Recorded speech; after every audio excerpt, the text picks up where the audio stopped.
I trusted my sister with everything my mother left behind, and my sister used every last bit of that trust to rob me blind for 11 years. 14 forged documents, $285,000 gone. My mother's entire legacy emptied. I'm a data analyst. I literally get paid to find patterns other people miss, and I missed the biggest one sitting right inside my own family. But the person who finally caught it wasn't a lawyer or an accountant. It was a 23-year-old title clerk on her second week at the job. She pulled up a transfer form, squinted at her screen, and said the words that cracked open my entire life. "This signature doesn't match." My sister walked into that office ready to sign. The folder was already open on the table, and the color left her face. Now, this story took me 11 years to figure out, and about 45 minutes to tell. So if you want to be here when Renata realizes she's sitting in a room with every receipt of every lie she ever told, hit that subscribe button and turn on notifications. Because what happened at that table, I still can't believe it myself. And if you've ever trusted someone with your life and found out they were cashing in on that trust the whole time, drop a comment. Tell me where you're watching from tonight. I want to know who's out there. Let me take you back to February of 2012, 2 months after the funeral, when all of this started with a phone call I should have questioned. I was 27, freshly divorced, living in a one-bedroom apartment on Ogden Street, paying $1,400 a month in rent. My ex-husband Garrett had left 8 months before Mom died. Clean split, no kids, just a lot of quiet rooms, and a very confused cat named Drumstick. I was working at a logistics company doing entry-level analysis, the kind of job where you sit in a gray cube and nobody knows your name for the first 6 months. The grief was too thick for anything else to get through. My mom, Beverly Burgess, had been sick for about a year and a half. Ovarian cancer. Stage 3 when they caught it, stage 4 before the last Thanksgiving. She died on December 18th, 2011, at 4:17 in the afternoon, and I was holding her left hand when it happened. Renata was in the parking lot on a phone call. I'm not saying that to be cruel. I'm saying it because that's who Renata is. She loved Mom. I believe that. But she loved Mom from the parts of the room that were convenient. See, Renata is 3 years older, 42 now. She married Owen Hollis in 2008. Big wedding in Estes Park, 120 guests. Mom paid for the flowers and the catering. And after the wedding, Renata sort of folded into Owen's world. His family, his schedule, his suburb in Highlands Ranch. She visited Mom maybe once a month. Called every Sunday. Kept it neat. I was the one who drove Mom to chemo. I was the one who stayed on the pull-out couch at her place for the last 3 months. I was the one who cleaned out her fridge, organized her pills, brushed her hair when she couldn't lift her arms. So when Mom died and left everything in a trust, split equally between me and Renata said, "Let me handle the paperwork, you need to rest." I just said okay. I said okay because I was tired, because I was broken, because she was my older sister and I thought she was offering me kindness. That was the most expensive okay of my life. The trust was straightforward, or at least that's what Renata told me. Mom's duplex on Vine Street had 2 units. The top unit was rented to a long-term tenant named Mr. Kinnison, who'd been there 9 years. The bottom unit was empty after Mom passed. The trust held both units, plus about $41,000 in savings Mom had set aside. Renata said she'd manage the rental income, pay property taxes, and keep me updated. For the first year or 2, she did. Kind of. She'd send me a text every few months. "Taxes paid, all good," or "Kinnison renewed his lease, everything's fine." And I believed her. Why wouldn't I? She was my sister. I was busy rebuilding.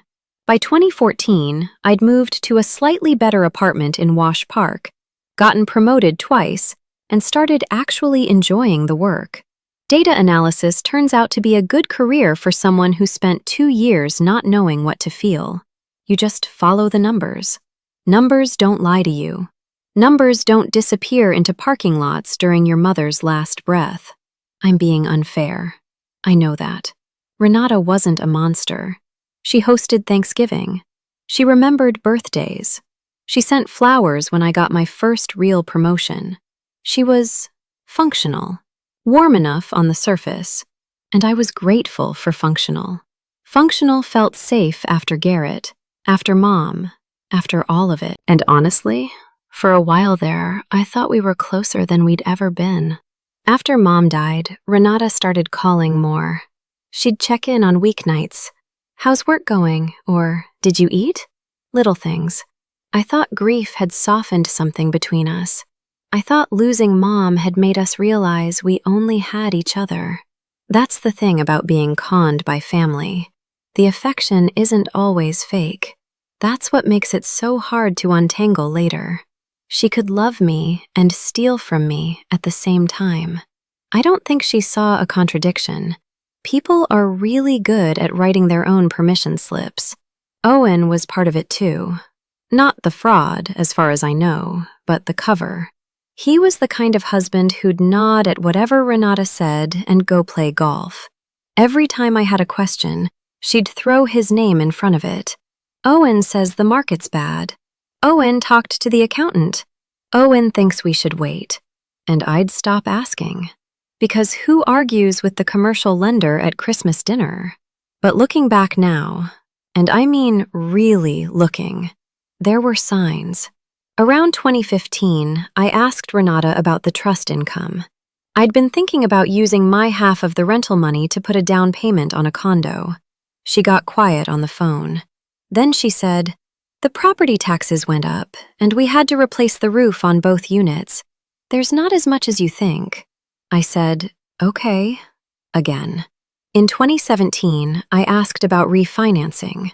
Renata said, "Owen looked into it. It's not worth it right now." I didn't push. Owen worked in commercial lending. I figured he'd know. In 2019, I asked for a copy of the trust documents. Renata said she'd email them. She never did. When I reminded her 2 weeks later, she said, "I'll bring them to Thanksgiving." She didn't bring them.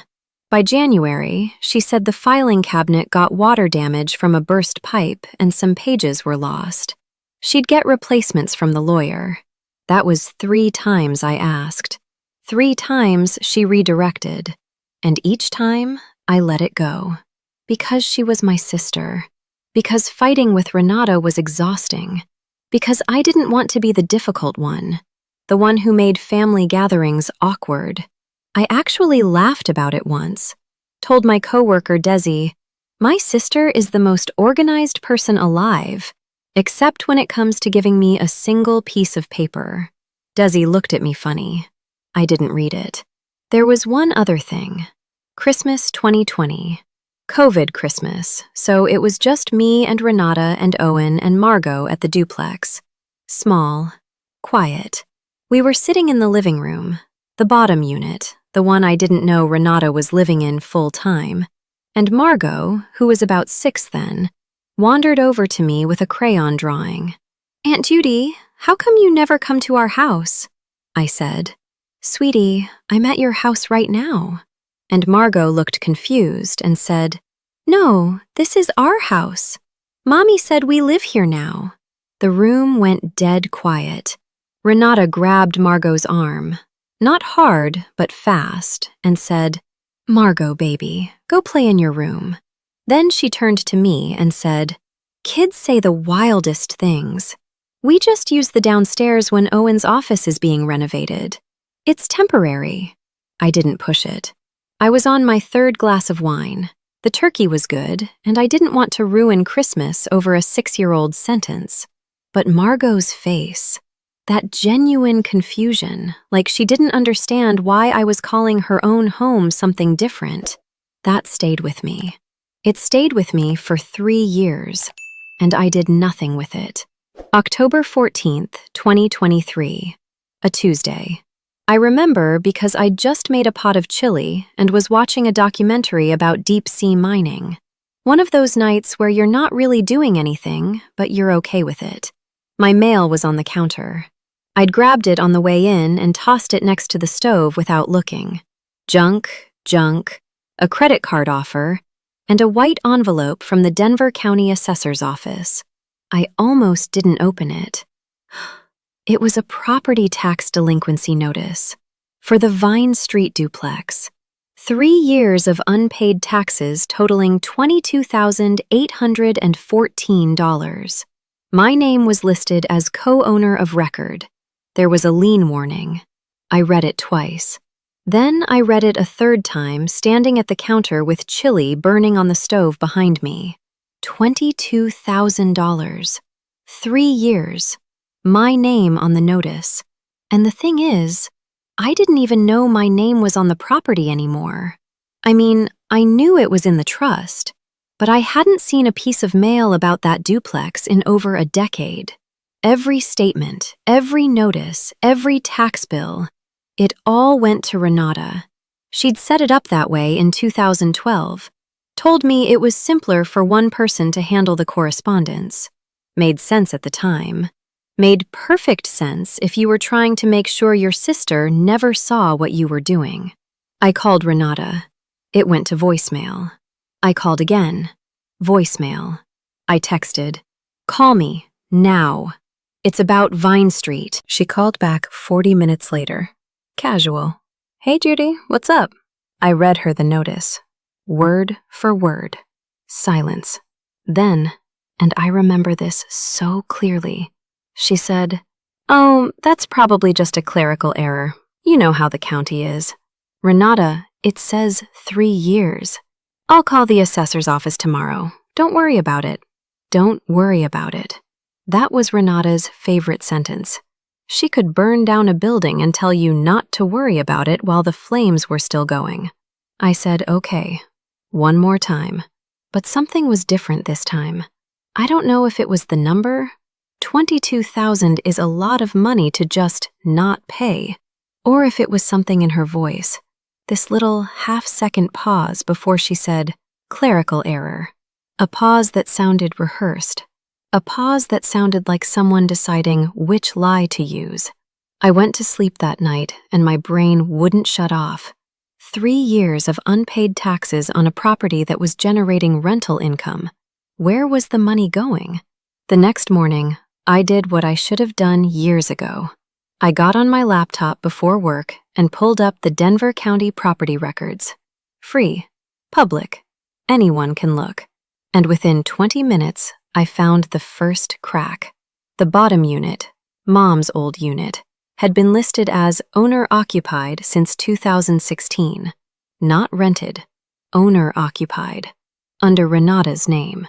My sister was living in my mother's house, in the unit that was supposed to be empty, and she never told me. I closed the laptop and stared at the ceiling. Then I opened it one more time and searched the address on Google Maps Street View. There it was, the duplex on Vine Street, photographed by a Google car in June 2022. And in the driveway of the bottom unit, clear as day, was Renata's silver Audi Q5, the same car she'd driven to our Thai dinner, parked at a property she told me was sitting empty. My hands were shaking, but not from anger, not yet, from the feeling of the ground moving under me. Like when you step on what you think is solid concrete and it gives way. Margot's voice came back to me. This is our house. Mommy said we live here now.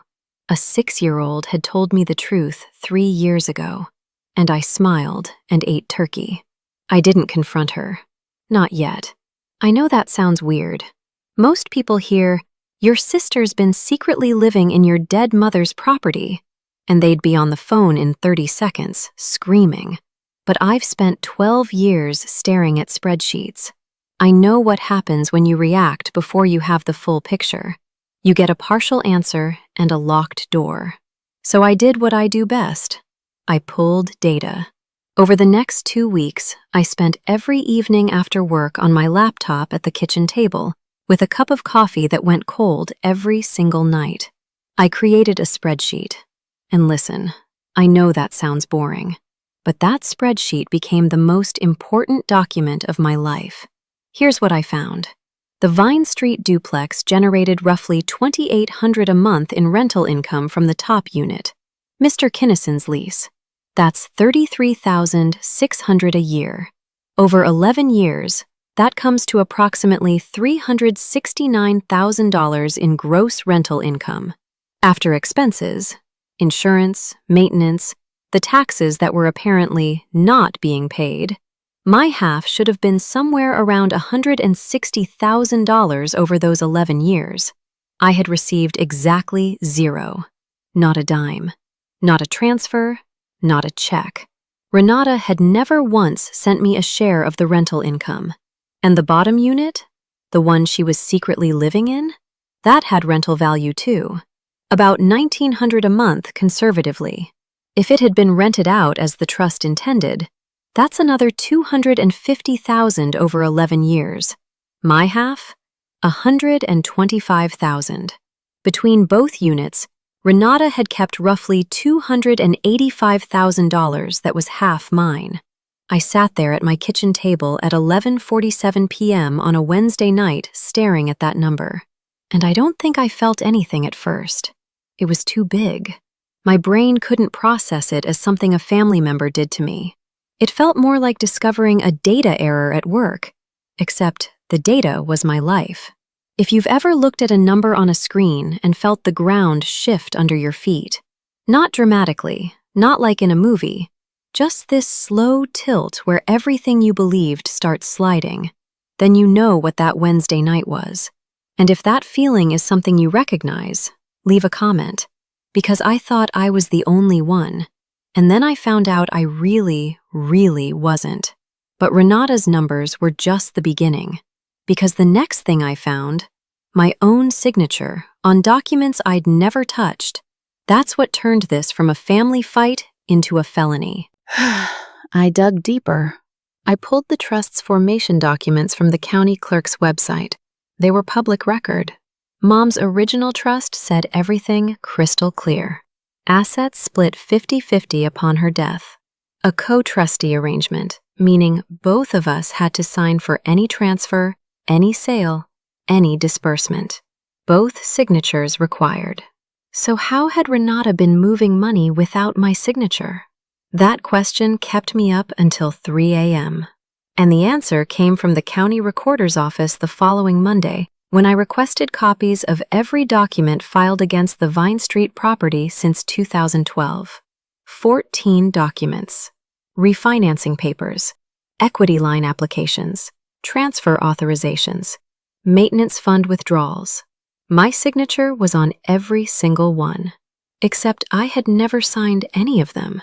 I need to explain something about what it feels like to see your own name, your handwriting, or what's supposed to be your handwriting, on a document you've never seen before. It's not rage, not right away. It's this cold, hollow feeling. You stare at the page and your brain splits into two tracks. One track says, "That's my name." The other track says, "I didn't write that." And for a second, you actually wonder if you're wrong. If maybe you signed it and forgot. If maybe Renata brought it to you one Thanksgiving and you were 3 glasses of wine in and just scrawled your name without reading. That's the financial trap, by the way. That's how it works. She didn't just steal money. She stole my certainty. She made me doubt my own memory. I actually went through my old Google Calendar for 2012 and 2013 at midnight, looking for any date where I might have visited Renata and signed something. Nothing, because there was nothing to find. But I'm a data analyst, and data doesn't have feelings. Data doesn't second-guess itself. I pulled my own signature from 3 verified sources: my apartment lease, my tax return, and a notarized document from my divorce. I laid them side by side with the trust documents. The fakes were close. I'll give her that. Whoever did them, Renata or someone she hired, had studied my signature. The J was right. The tail on the B was right. But the pressure was wrong. My real signature presses hard on the downstroke of the G in Burgess. The fakes were even all the way through. Consistent, clean, mechanical. Like someone practiced it on a separate piece of paper first. I counted 14 forged signatures across 11 years. The first one was dated March 2012, less than 3 months after Mom's funeral. The most recent was September 2023, the listing agreement to sell the entire property. She didn't even wait for the flowers to die. And 11 years later, she still hadn't stopped. Now, I want to pause here for a second, because this is the part of the story where people ask me, why didn't you just confront her? And I get it. It's a fair question. But let me ask you something. If you found out that someone in your own family had been forging your signature for over a decade, would you tip them off before you had everything? Or would you keep going until the picture was complete? I'd honestly love to know what you'd do. Drop it in the comments. Because what I did next, some people think was genius, and some people think was cold. But here's what was happening while I was digging. Renata texted me on November 2nd. Totally normal. Hey, Owen and I found this great Thai place in Cherry Creek. Dinner this weekend? I said sure. We went. She ordered Pad See Ew. Owen talked about his golf game for 20 minutes. Renata showed me photos of their kitchen renovation. New quartz countertops, a 6-burner range, a farmhouse sink. She swiped through the photos on her phone, all proud. Owen did the backsplash himself, she said. Owen beamed. A kitchen renovation. In a house that belonged to both of us. Paid for with money from a trust she was draining. With countertops I helped pay for without knowing it. I ate my green curry and I smiled. I even complimented the backsplash photos. And 3 days after that dinner, I found the worst document of all. A listing agreement dated September 28, 2023, 16 days before the tax notice showed up in my mailbox. Renata had signed an agreement to sell the Vine Street duplex, both units, for $685,000. The listing agent was from a firm on Colfax Avenue. The seller of record was Renata Burgess Hollis. And in the authorization section, there was my name again, my forged signature, giving consent to sell my half of the property. She wasn't just stealing from the trust anymore. She was about to sell the whole thing out from under me. I had about 6 weeks before the sale was supposed to close. I know because the listing agreement had an estimated closing date of December 15th, 2023. 6 weeks to figure out how to stop my sister from selling my dead mother's house using my forged signature while she smiled at me over Thai food.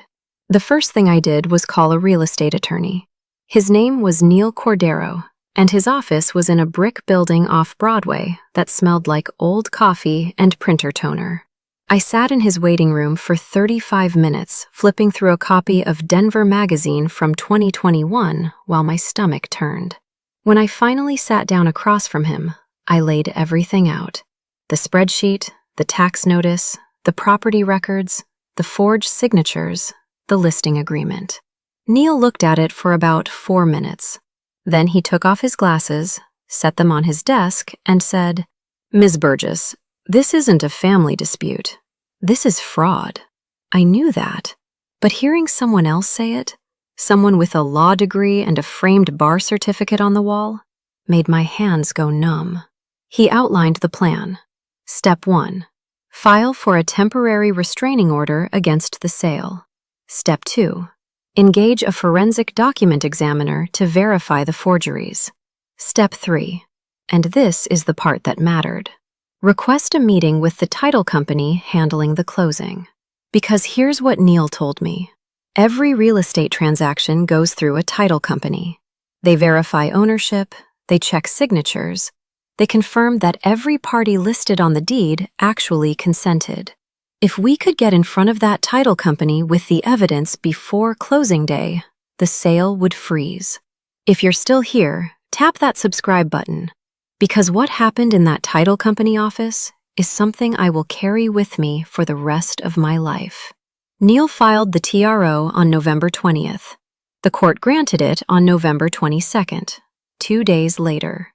The sale was frozen. Renata didn't know yet.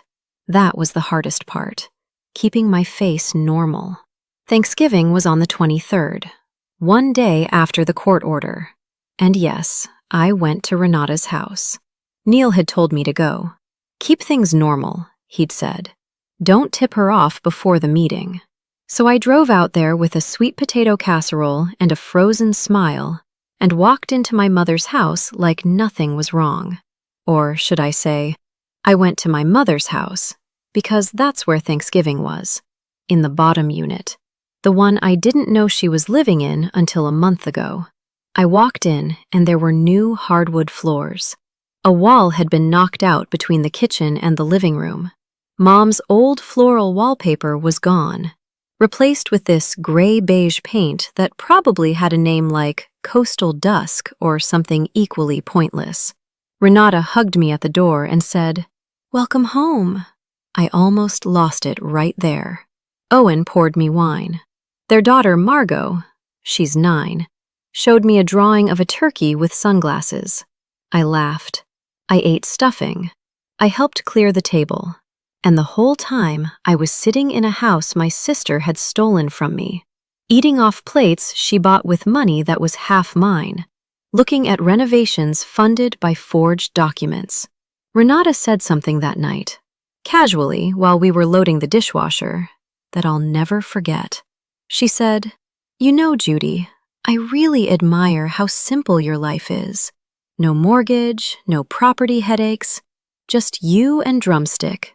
Must be nice." She said that to me in my mother's house while she was secretly selling it. I want you to sit with that for a second, because that's what financial traps look like from the inside. You're standing in your own mother's kitchen drying dishes with the person who emptied your inheritance, and she's complimenting you on how uncomplicated your life is. The level of calm it takes to say that sentence without blinking, I couldn't do it. I can barely tell a white lie about liking someone's haircut. And then Margot came through, right after Renata said that, sliding on those new floors in her socks.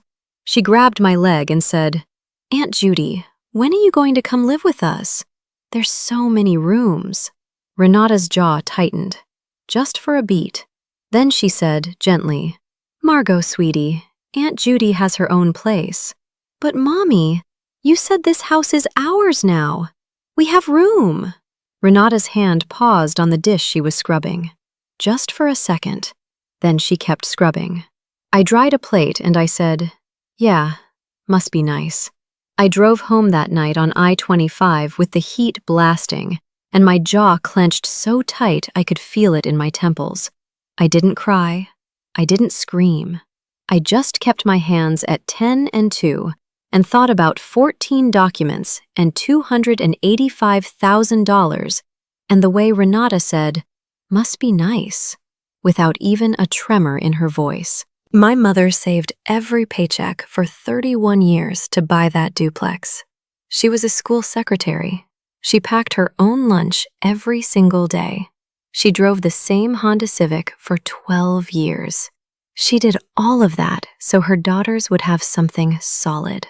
And one daughter took it all and told the other daughter her life was simple. December came fast. Neil connected me with a forensic document examiner named Dr. Priti Lahiri. And yes, I said doctor, because this woman had a PhD in questioned document analysis and had testified in federal court 11 times. Dr. Lahiri examined all 14 documents. Her report came back on December 8th. Every single signature attributed to me was, in her professional opinion, a simulation. Someone copying my signature from a reference sample. She identified consistent pen lift patterns, stroke hesitations, and pressure anomalies that indicated tracing or careful reproduction rather than natural fluid signing. Her report was 31 pages. It cost me $4,200, worth every cent. But the part that really got me was page 19. Dr. Lahiri identified that the same hand had produced all 14 forgeries. Same person, same technique. Consistent over 11 years. Renata had been practicing my signature for over a decade. I sat in my car in the parking garage after picking up that report, and I just sat there, engine off, phone in my lap, looking at page 19 through the plastic sleeve of the folder. There's a line I keep coming back to. The cruelest people aren't the ones who hate you. They're the ones who decided you'd never check. Neil, meanwhile, had been coordinating with the title company, Preston and Galt Title, on East Colfax. The agent handling Renata's sale was their closing coordinator, and once the TRO hit their system, they pulled the entire file for review. That's when Paloma Reyes, 23, second week on the job, sharp as glass, ran a standard signature comparison between the seller authorization and the property history. This signature doesn't match. That's all she said. But it was enough to trigger a full file audit. Preston and Galt compared every document in the property's history, and their internal review confirmed what Dr. Lahiri's report said. The signatures attributed to Judith A. Burgess were not authentic. Neil set the meeting. December 14th, one day before Renata's sale was supposed to close. At the Preston and Galt offices, Renata had been told it was a routine closing review, standard paperwork confirmation. She had no idea what she was walking into. I remember asking Neil if that was fair, luring her to a meeting under false pretenses. He took off his glasses. He always did that before he said something blunt, and said, "Your sister ran an 11-year con. I think she can handle a meeting invite." Fair point. The week leading up to December 14th was the strangest week of my life. I went to work every day. I ate lunch at my desk. I came home and stared at the binder Neil had assembled. 31 pages of Dr. Lahiri's report, 14 forged documents in plastic sleeves, my spreadsheet with every dollar tracked to the penny. And then I'd close the binder and watch TV and pretend I was a person who wasn't about to detonate her family. Renata texted me on December 10th. "Hey, want to grab coffee Saturday before the holidays get crazy?" I said I was busy. She sent a sad face emoji. A sad face. From a woman who was 4 days away from closing on a $685,000 sale of a property she'd been stealing from me for over a decade. I saved that text. I don't know why, but I saved it. Now, I need to tell you something. The night before that meeting, December 13th, I couldn't sleep. I sat on my couch at 2 in the morning with drumstick on my lap, and I thought about Mom, about the last time she held my hand, about how she spent her whole life saving for that duplex so her daughters would have something solid when she was gone. And I thought about Renata writing my name on those documents, over and over and over, practicing the curve of the J, getting the B right, perfecting it, like it was a skill she was proud of. Would I have the nerve to sit across from my own sister and lay every page on that table? If you were in my shoes right now, parked outside a title company with a folder that could end your sister's life as she knows it, would you walk in? Or would you drive away? Tell me. I want to know. Drop your answer in the comments. Because I was sitting in that parking lot at 8:47 a.m. asking myself that exact question. What I can tell you is this. I opened the car door, and I walked in. The Preston and Galt office was on the second floor of a building that used to be a credit union. You could still see the outline where the old sign had been. The waiting area had that specific kind of corporate quiet, the kind that presses down on your shoulders. Humming air vents, a water cooler nobody had fixed, the kind of quiet that made me aware of every sound my body was making. I got there at 8:55 a.m. I'd skipped breakfast. I'd put on a navy blouse and my good slacks, the ones I wore to client presentations, and changed twice before leaving. Drumstick watched me from the bed like I was losing it. Maybe I was. My hands were steady in the car. They weren't steady now. I was carrying the folder against my chest like a shield, and I could feel my pulse in my fingertips where they pressed against the cardboard. 11 years of evidence in a folder that weighed maybe 2 pounds. Funny how something that light can hold the weight of your entire family. Neil was already inside. He'd set up in the conference room, a long table with glass walls looking out onto a hallway. Dr. Lahiri's report was in a folder. The 14 forged documents were in a separate binder, each in a clear plastic sleeve. My 3 verified signatures were printed on a separate sheet for comparison. Everything laid out chronologically, left to right, like a timeline of betrayal. He looked up when I walked in and gave me a nod. Not a warm nod, a ready nod. Paloma was at the front desk. She looked nervous. When I walked past, she made eye contact with me and gave me this tiny nod. Like she knew what was about to happen, and she was sorry, and she was ready. All in one look. I nodded back. I sat down in the chair closest to the door. I don't know why. Maybe some part of me wanted an exit. The chair was cold through my slacks. I could hear someone in the next office talking on the phone, laughing about a weekend ski trip. Normal sounds. A normal Thursday morning for everyone in this building, except the 3 of us in the glass room. At 9:18 a.m., Renata walked in. She was wearing a navy blazer, hair blown out, leather bag over her shoulder. She looked like someone about to close a deal. She had a pen already in her hand. Owen wasn't with her. She'd come alone. She saw me through the glass wall of the conference room, and her face did this thing, this flicker, surprise, then recovery, then a smile. "Judy, what are you doing here?" "I was invited," I said. Neil stood up, introduced himself. "Ms. Burgess-Hollis, I'm Neil Cordero. I represent your sister in matters related to the Vine Street Property Trust." Renata's smile didn't drop. Not yet. She was good. She'd been good at this for 11 years. She sat down, placed her bag on the chair next to her, and crossed her legs like this was a brunch reservation, not a reckoning. "Oh, Judy, you didn't need to get a lawyer involved. We could have just talked about whatever this is over coffee." She tilted her head at me, that older sister look, the one that said I was making things complicated again.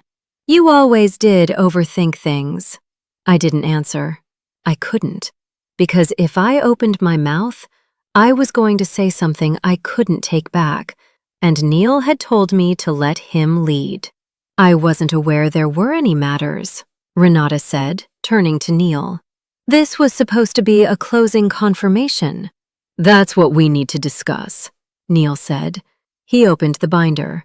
Neil placed the first document on the table. A trust disbursement authorization from 2012. The very first forged paper. My name at the bottom in ink that wasn't mine. "Ms. Burgess-Hollis, can you confirm that this is your sister's signature?" Renata glanced at it. Her index finger tapped the edge of the table once, a tiny metronome, and then stopped. "Of course it is." He placed the second document, a refinancing consent from 2014. Same fake signature. "And this one?" "Yes." Third document, equity line authorization 2016. "This one?" "Judy, what is this about?" Somewhere in the next office, a phone rang. Nobody answered it. "Please answer the question, Ms. Burgess-Hollis." "Yes, that's her signature. She signed all of these. We did this together." Neil let that sentence hang in the room for exactly the right amount of time. Then he reached for the comparison sheet, shuffled through 2 pages, found the right one, and placed my 3 verified signatures on the table. The OR divorce notarization. "These are your sister's authenticated signatures from verified legal documents." Renata looked at them. Her jaw tightened. She shifted in her chair, and her hand moved toward her bag, toward her phone, then pulled back. Then Neil placed Dr. Lahiri's summary page beside them, the comparison chart. My real signatures on the left, the forged ones on the right. Red circles highlighting every pressure anomaly, every stroke hesitation, every pen lift discrepancy. A certified forensic document examiner has concluded that all 14 signatures attributed to Judith Burgess on the trust documents are simulations. They were not produced by your sister's hand. The room changed. GDK hear the air vent humming. Someone GDK a water glass to the side of the GDK. Paloma was standing just outside the grass wall, pretending to organize files on a cart, but her hands had stopped moving. Renata stared at the comparison page. I GDK your eyes go from left to right, from my real signature to the fakes. GDK again. And for the first time in 11 years, maybe for the first time in her life, my sister had absolutely nothing to say. Renata, she looked at me. I didn't sign those. Judy, I never signed a single one. Not in 2012, GDK2, GDK, not last month. GDK, again. You're confused. We did this at the house. You came over and… Renata, I have the examiner's report, 31 pages. I have the county records showing GDK 2016 without disclosing it to me. GDK 2DK, $600 a year, and not $1 ever reached my account. I laid out the spreadsheet. Printed, color-coded, totals at the bottom. $285,000. That's what you took. From me, from Mom's trust. That's not… I was managing. There were expenses you don't… GDK 2DK found out. That's how I the taxes. She turned TDK. This is… You can't just…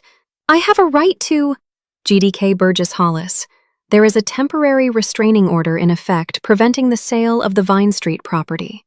The title company has flagged all 14 documents for further NGK. I'd strongly recommend you consult your NDK before making any additional statements. Renata's hand was flat on the table. GDK she'd brought. The one she'd walked in DK ready to sign a closing, GDK at her. I looked in DK. My sister who GDK flowers, who GDK was. You had 11 years to TDK me the truth. You had 11 years to DK. You chose this instead. She started crying.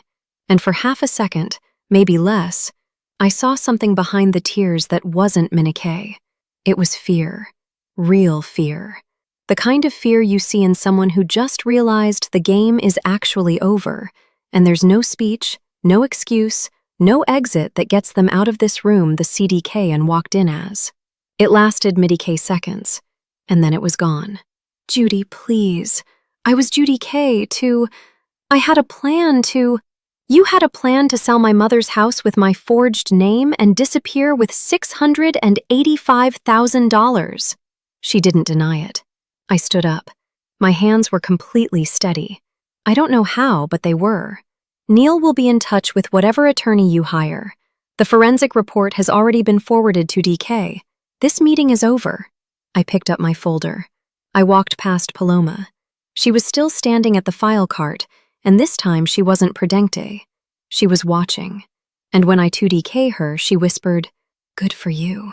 I walked out of that building into December NDK so cold it burned my lungs. I made it to my car. I got in. I closed the door. And then my Judy K started shaking. Both of them, hard in DK that I couldn't get the key in the GNK. I dropped the folder on the pagee seat, and the pages fanned out, and I Judy stared at them. My name, over and over, in handwriting that wasn't mine. I sat there for 11 minutes. I know because I watched the clock on the dashboard. 9:47, 9:48, 9:49. The parking lot was half empty. Someone walked past my car carrying a coffee, and I could smell it through the VindyK. My breath fogged the windshield. GDK very first thought after all of that wasn't NDK or relief or triumph. It was, Mom would have hated this. Every second of decay. I turned the key at 9:58 and drove home with the heater on and DK off. The aftermath came faster than I expected. Neil filed a civil fraud complaint on December 18th, exactly 12 years to DK that after my mother died. I DDK into. An attorney named Trent Walbridge, who tried to negotiate a settlement within the first week. The offer was $90,000 and a written apology. Neil laughed when he read it decay to me. I didn't laugh. I just said, no. By January, the forensic report and the TRO filing had been shared with the DA's office. Forgery in the first degree in Colorado is a Class 5 felony. I didn't ask for criminal charges. I just provided the evidence. The DA's office made their own decision. Renata was charged on February 3rd, 2024. 2 counts of forgery, 1 count of theft, scheme to defraud. Her bail was set at $40,000. Owen posted it. And then the dominoes. Owen's family found out. His mother, this very correct woman from Littleton who always wore pearls to brunch, called Renata and said, "We need to discuss the implications of this for the family name." The listing agent at the firm on Colfax dropped Renata as a client. Obviously, you can't sell a property when the co-owner's signature is forged and there's a restraining order on file. Mr. Kinnison, the tenant in the top unit who'd been paying rent for 14 years, contacted me directly. He'd had no idea. He thought Renata was the sole owner. He'd been writing checks to her personally for over a decade. When I told him the situation, he went silent for a long time, then said, "I always thought it was strange she asked me not to mention anything to you about the building. Everyone knew something. Nobody knew everything. But the pieces were all there, just scattered across different people's lives, and nobody put them together until Paloma squinted at a screen." Owen called me in late January. It was the first time we'd spoken since all of this started. His voice sounded hollowed out, like someone had taken a melon baller to whatever used to be inside him. He said, "Judy, I need you to know that I didn't know about the signatures. I knew she was managing the trust. I thought you two had agreed." I said, "Did you ever wonder why I never mentioned the rental income? In 11 years? Long pause. "I didn't think about it," he said. "Yeah," I said. "Nobody did." He told me Renata had been using trust funds to pay for things he thought came from her event planning income. The kitchen renovation, Margot's private school tuition at Grayland, their Cabo vacation in 2022, 2 car payments on the Audi. He'd seen the money flowing in and never asked where it came from. Not once in 7 years. I don't blame Owen entirely. He should have asked. But I also know what it's like to not ask. I did the same thing for 11 years. You don't question the person you love when the answer might destroy everything. But I also don't feel sorry for him. The civil case settled in April 2024.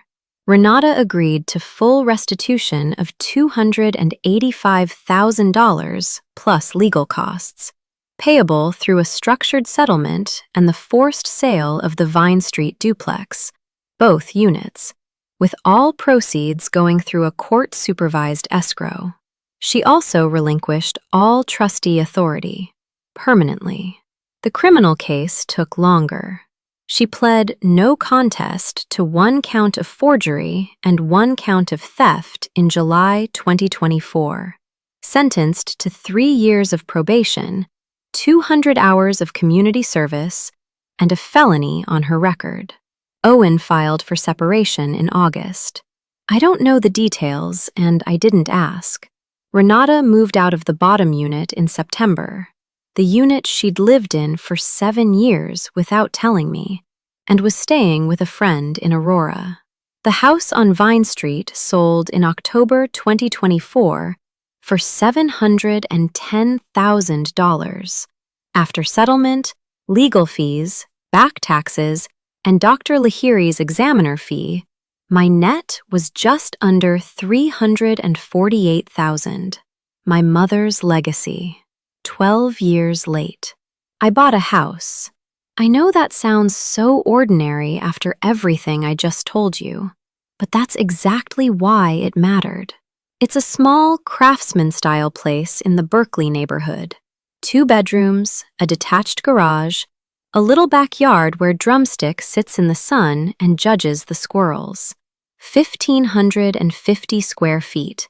I closed on it in January 2025, and I stood in the empty living room the day I got the keys and just breathed.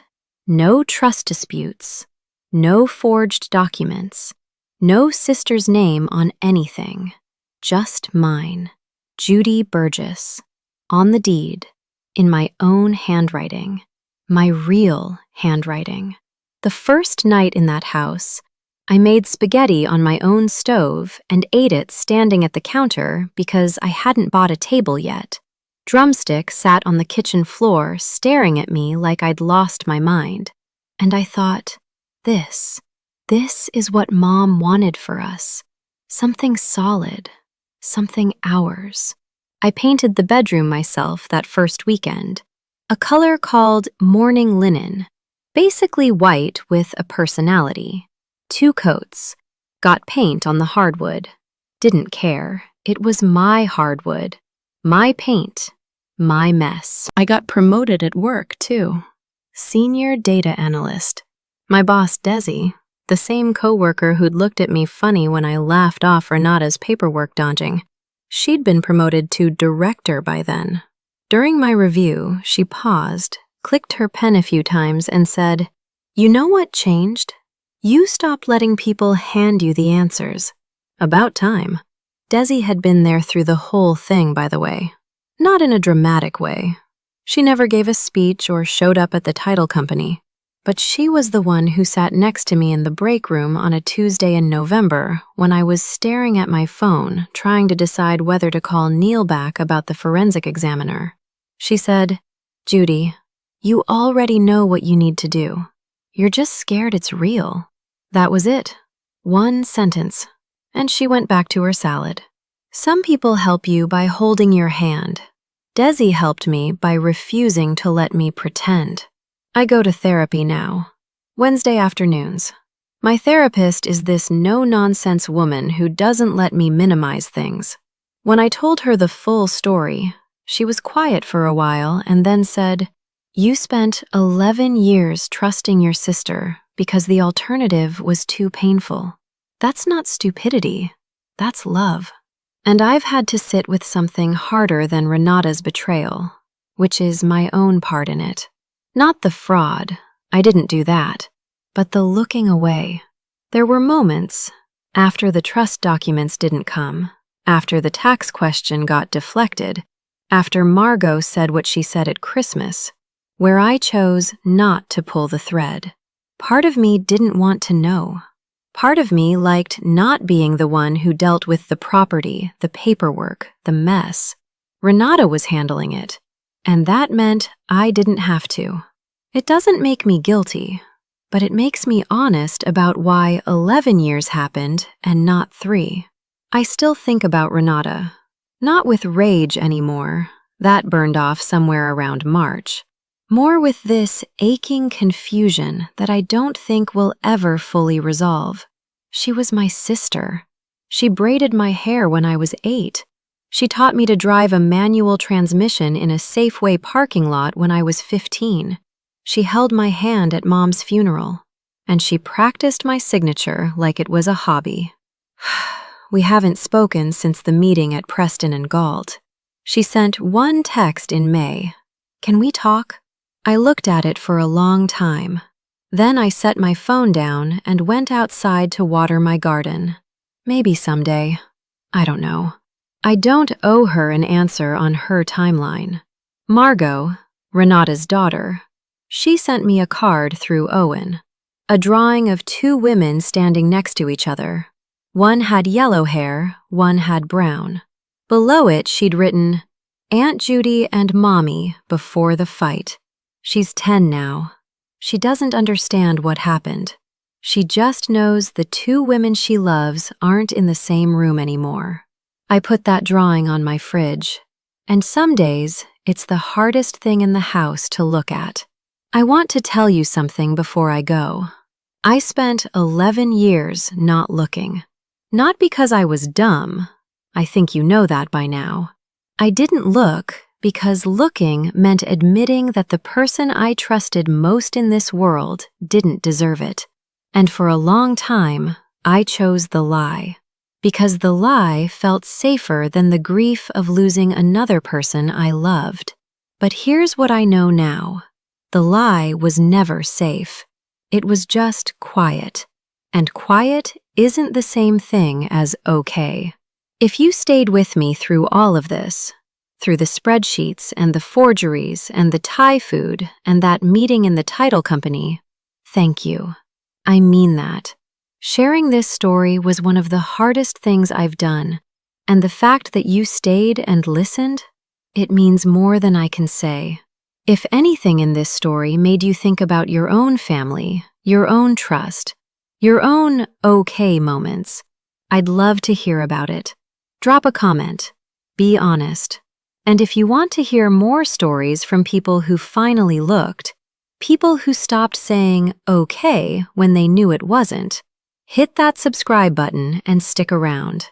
There's a whole community here, and your story belongs in it. Next time you see a video pop up, click it. You might hear yourself in someone else's words. Last month, I signed my home insurance renewal at my own kitchen table, in my own house. The agent pointed at the signature line, and I pressed hard on the downstroke of the G, just the way it always has. She practiced my name for 11 years. She never once learned her own was the one that would end up on a court record.